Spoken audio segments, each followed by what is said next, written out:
I make fun for a living. Well, my name is Louis Castle. I'm the Vice President of Creative Development for Electronic Arts Los Angeles, and I'm the co-founder of Westwood Studios, which created Command&Conquer. I didn't think that I'd ever be into video games as a business, but got into architecture, saw some CAD/CAM stuff, decided I had to learn computers, and once I learned more about them, I figured out that that was a pretty good place for me to mix art and technology. And having a little bit of both in my background, that seemed like the right place to go. Gaming was the place to be if you wanted to be pushing graphics. And this is a time, this goes way back before there were even graphics tools to do any graphics. You were typing in code just to get a couple of pixels on the screen. Well, Westwood started because a very good friend of mine, Brett Sperry, he needed a printout. And I worked at a computer store, I had a printer. So he came over one afternoon, we sat in my office, my actually converted garage, which also doubles as my bedroom, and we sat down and talked about all sorts of different opportunities we might have in the future. We literally started with no money, right out of my garage. We even had an employee working out of this back converted garage before we actually got our first offices. So it started from very humble beginnings. The reason we called the company Westwood Studios was we used to go down to Southern California and hang out by Westwood, where UCLA is, and we really liked the culture down there. When we started Westwood, I was 20 and Brett was 21, so very young. And at that time, it wasn't just the two of us, we started bringing in our friends and such, and pretty much everybody that we talked to really wanted to make these games. They wanted to have a part in the products. But by and large, you couldn't find a place in Vegas anyways that was really willing to put them first. Everybody was looking to, like I said, try to take them and exploit them to some extent, to use their time and energies and just try to grind a game out of them, versus really giving everybody a chance to grow and become true craftsmen. And that allowed a company like ours, which really focused on fine arts and music and the things that we would call now production values, we really saw those as being very important to games. And at the time, that, believe it or not, was pretty revolutionary thinking. Most people really focused on, didn't matter what the game looked like as long as it had the sort of core mechanics to make it fun. We would hire people with absolutely no computer experience at all. For a while, I remember we were running an ad in the paper asking for any artist who had 10 years of illustration and painting experience, professional experience, as a minimum. And there really weren't people you were going to find that could do that and had computer graphics experience. And I remember hiring guys like Gary Freeman, a fantastic artist, and Rick Parks and a few others that had very, very little or none at all, no experience at all as computer operators. And they would always ask me, they'd say, well, you know, why are you talking to me? I don't know anything about computers. Why would you want to hire an artist like me? And my answer is always the same. It's, you know, you've spent a lifetime or many, many years, decades even, learning to paint, learning to draw, learning to see the world. And I can't teach you that. But I can teach you how to use a computer. That's pretty easy, comparatively.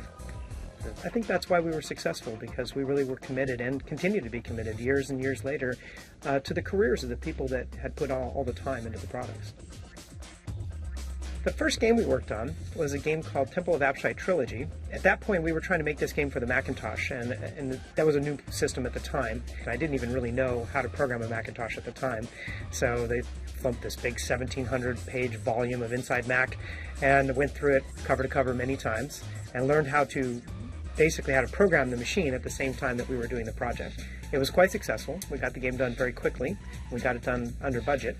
And so the guys at Epix said, hey, that seems like a pretty good deal. Why don't we do a couple more? I think the RTS game came about as a product of Westwood's desire as a team to build real-time games. The reason I say that, we had done a game that was quite popular called Eye of the Beholder, which was a Dungeons and Dragons game. And it was all in real time. And we loved strategy games. But the thing that always struck us about strategy games in general was they were a little on the dry side. So what was really exciting and what seemed to really get everybody's fires going was, what if you had to do the strategy game where you're moving units around, you're building units, you're deciding how you're going to spend your resources, but at the same time, you weren't able to have the luxury of waiting until your opponent moved. You had to do it all in real time, right there on the spot. And by the way, somebody else is trying to beat you at the same time. So all of this stuff happening at once and really feeling like you're combating against somebody was what really drove the genre. It really makes real-time strategy games so much different than a typical strategy game.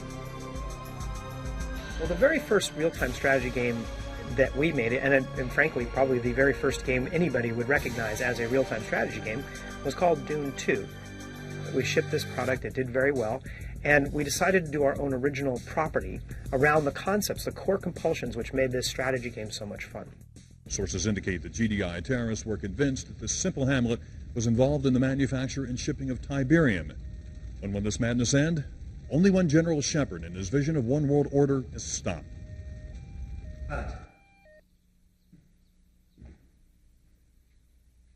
Excellent. Now, do it again in French and German. I want 300 copies made and sent to every TV station in Europe. You have the satellite for another 10 minutes. Is that camera still running?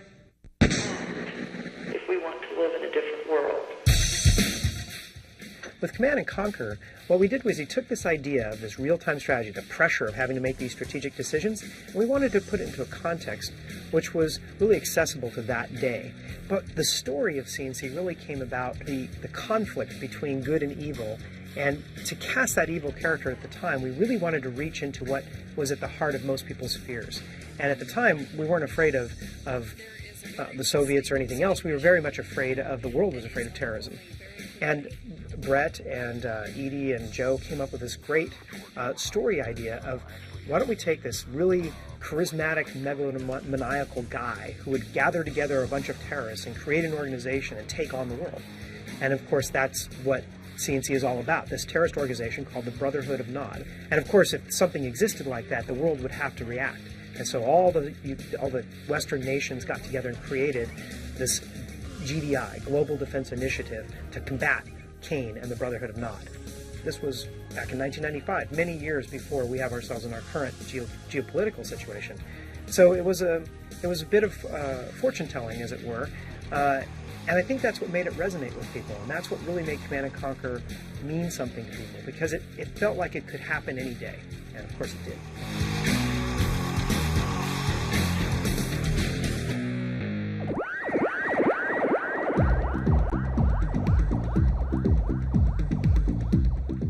In the creation of the original Command&Conquer, there was a lot of hard days, I guess. You know, there was a couple of years worth of work that went into that product. The boys at R&D have completed preliminary testing on the ion cannon. And so everybody in the company, even the people not working on the product, had a really clear sense that this was something different and something special. So we were inspired, I think, in ways that you can only be inspired of by just a passion and a love of the business, to really stretch, to really push ourselves. I remember talking to Brett one time about the movies, and he said, well, they have to be full screen, they have to be full color, and they have to play off a CD-ROM with audio. But you can't do that. It's like, well, we'll just have to figure out how, because that's what it has to be. Clearly, we were very, very cutting edge, one of the very first companies to put out what looked like movies for your computer. I need you and Morelli to take a couple of these babies up and put them through the mill. At the same time, the things we were doing in real-time strategy were quite difficult. Hundreds and hundreds of units all having to figure out where they're going to go on the map all at once. Back in those days, the CPU and the computing power overall just wasn't there. So those were really hard problems to solve. So between being this armchair general that commanded all these troops in real time against other generals, and this incredible storyline that really felt like it was coming off the front pages of the paper, that's what really solidified C&C as a story to be timeless. Stand by, I'll link us up. Mission critical. No one not had the speech bottled up? They're protecting the big Tiberium refinery that intelligence somehow missed. We need backup now. There are now more than 200 areas of the Earth affected by Tiberium deposits. And the concept of Tiberium was the need to have some sort of central resource that everybody was fighting over. There had to be this discontinuous event that would suddenly charge up the world and make all this stuff come to a head. Dr. Mobius, tell our viewers just what Tiberium really is. It had to be something that was really unusual, something that would really trigger these world events. And that stuff starts to change the way the planet works. It leaches all the minerals out of the soil and surrounding area and turns into things that you can easily harvest: gold, platinum, nickel, and things like that. So it turns out that there's this gift from heaven, which on the one hand allows you to have a lot of quick profits, but on the other hand turns out to be quite toxic. And that's the nice dichotomy of Command&Conquer. We have this really sort of heroic figure who turns out to be a villain. We have these people who claim to be trying to do the right things, which kind of feeling a little on the military side, and this never really feeling like anybody's completely right or completely wrong. That coupled with this gift from space, as it were, again, really resonated with people as something that's it's very unusual. And Tiberium really figures heavily into the world as this catalyst for all these conflicts. And that was why Tiberium was created, was simply to have something to fight over. The possibilities of Tiberium are limitless. Your efforts have landed us here, my faithful friend. The temple is complete, and we are about to embark upon our greatest exploit. When Command&Conquer 1 was shipped, we were only about 60 people, and we were working on 3 projects. So we were doing an awful lot of stuff with very few people. We had put about 3 years of work into that project, and probably about 60 man-years, which was just an enormous amount of effort.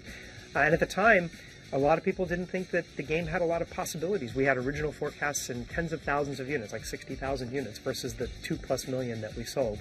So it was quite a leap of faith to get that product out. Now, once we actually showed it to the public, once we saw the people's eyes light up, once we saw them playing, I think everybody kind of got a hold of the idea that this is something really different, something special, something big.